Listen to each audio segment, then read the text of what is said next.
In conjunction with the University of Limerick, the Irish Chamber Orchestra runs the MA in Classical Strings Performance programme.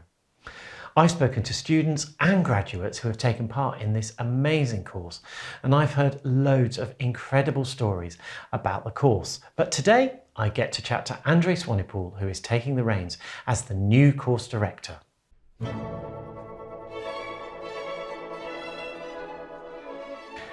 I want to ask you firstly about your musical background, and particularly with reference to your educational background, because you've taken on this new role, and I wanted to know a little bit more about why you decided to do it. Well, I come from a family of people that teach. So my mother is a violin teacher. The first thing I can remember probably in my life is my mother teaching the violin at home in the afternoons.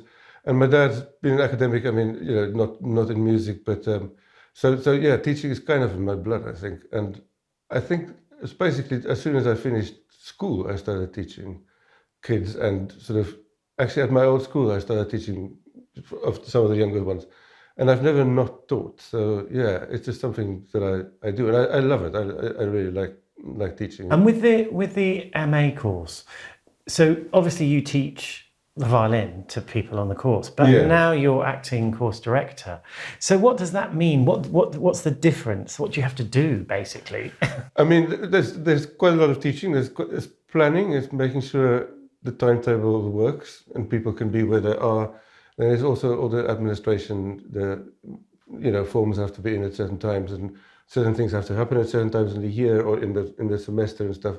In fact, I have a deadline tomorrow which I have to pay some attention to. That kind of thing. So I mean, there's basically long-term, medium-term, short-term things that have to happen, and the medium and short-term things are very practical. The long-term things, I think, is sort of thinking, where are we going? Where do we want the course to go? Yes. What do we want the course to be?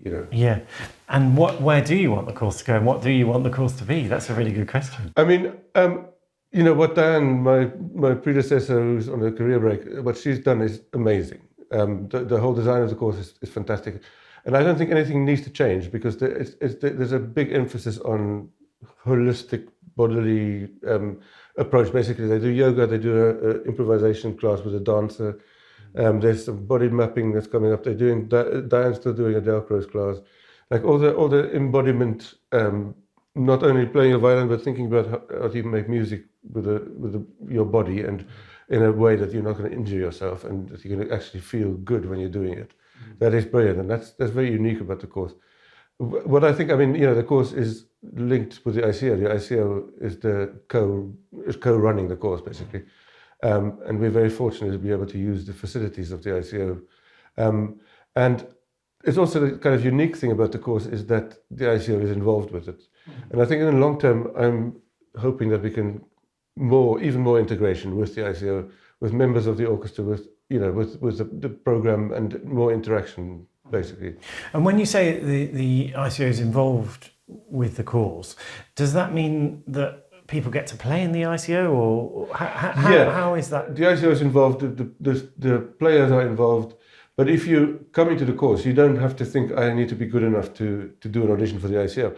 I mean, what we do for all the students every year is a mock audition. Mm-hmm. So they will be taught excerpts by their respective instrumental teachers. I mean, I do the violins, Robin Panther is now going to do the violas, Aoife does the cellos, and then we sort of coach them in preparing the excerpts, and their instrumental teachers will also help them with their concertos and their whatever they have to play, and that's like a preparation for when you go out and do auditions. Yes. But the audition for the course itself is, what we would like to see is that you have a good playing standard and that you have a certain kind of spark, that you are interested in a slightly different approach to a master's than the normal conservatoire thing. And when you say a good playing standard, a certain kind of approach, if you could kind of describe the perfect person to come and do this course, what would they be like?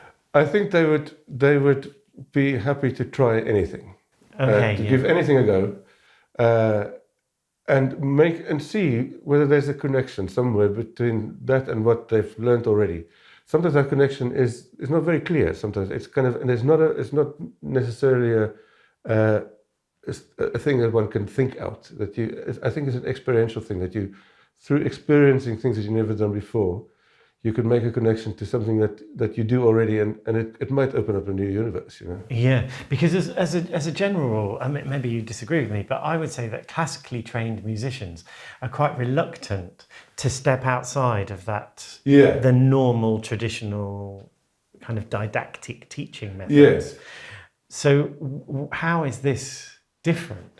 I mean, I think that there's definitely a place for the technical schooling and everything, the instrumental thing. But apart from that, just to be open. I think it's maybe a bit of a generational thing that my generation, we didn't have the options of these things when I was training. It was all very channeled, and I mean, I think the next few generations, this generation, have a much more open mind than previous generations, and I think they are willing to try things that my generation frown on. Do you think that's a sort of reflection on the way that the music profession's changed? That as performers, as musicians, we have to be more open because the kind of what went before doesn't really exist in the same way.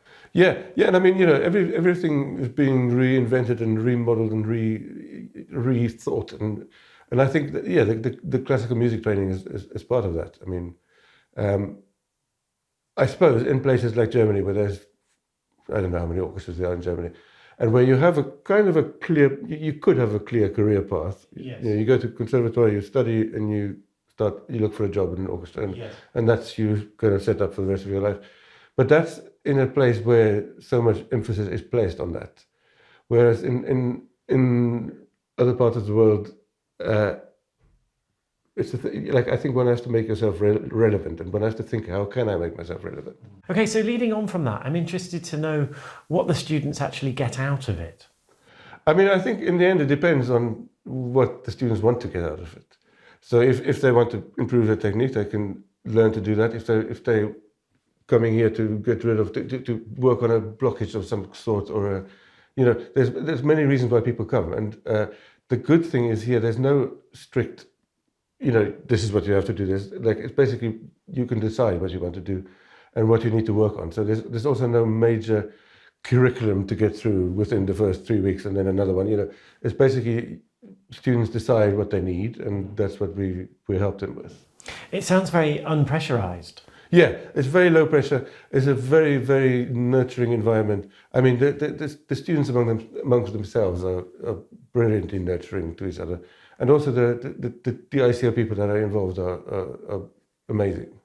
And the last question I wanted to ask was, what do people generally go on and do afterwards? I mean, it varies a lot, actually. I mean, I know from previous years there are people that get jobs in orchestras.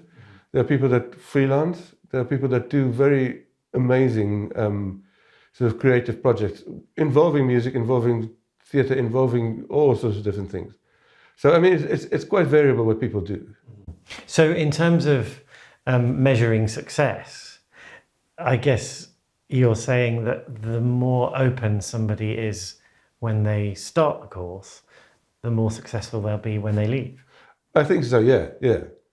Yeah, and I mean, I think everybody manages to find their place. I haven't heard of anybody that's massively struggling after they leave the course. So somehow everybody sees their direction and starts feeling around, and eventually things happen, which is great. Yeah. Andre, thank you so much for taking the time to talk to me. I really Thank you, Matthew.